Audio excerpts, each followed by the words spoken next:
Comme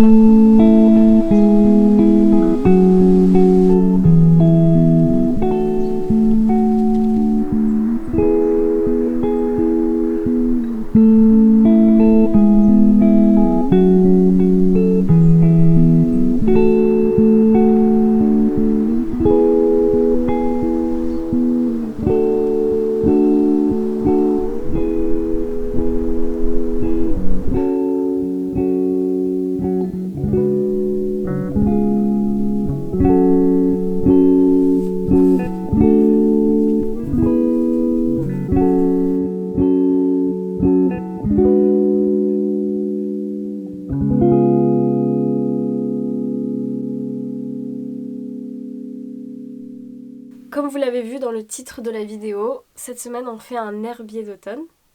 Pour le réaliser, on a rassemblé le matériel nécessaire pour faire des planches un peu travaillées. Ensuite, on va ramasser des feuilles qui sont tombées aux alentours de chez nous. On veut en ramasser une bonne quantité pour avoir une variété représentative des espèces d'arbres et d'arbustes qui vivent autour de nous.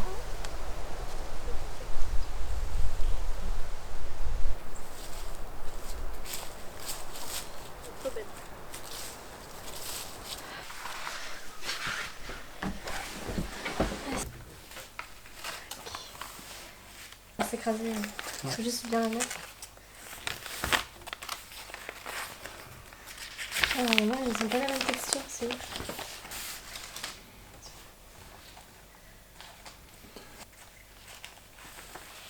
Un petit peu peut-être, voilà.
Une question qui a dû susciter le visionnage de cette vidéo, c'est pourquoi faire un herbier ?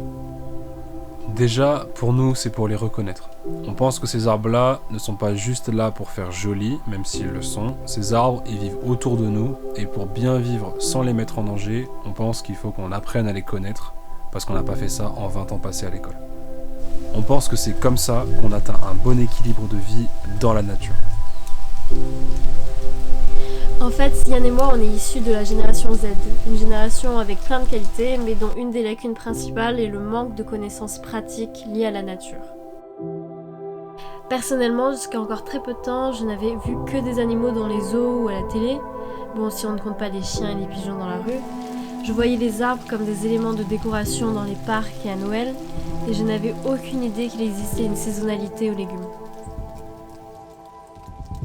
En fait, on ne veut pas voir la nature qui nous entoure comme un moyen de production ou un bien de consommation. On veut en apprendre les interactions, les espèces et les comprendre pour pas risquer d'abîmer cet équilibre. On essaye de s'éloigner petit à petit d'une vision anthropocentrée du monde. C'est une vision que l'on nous a enseignée, et au fur et à mesure de nos lectures, discussions, écoutes de podcasts et visionnages de documentaires, on en a vu les limites. Les arbres sont des espèces à part entière, qui abritent souvent elles-mêmes d'ailleurs d'autres espèces, et apprendre à les identifier constitue selon nous une des premières étapes pour apprendre à les respecter.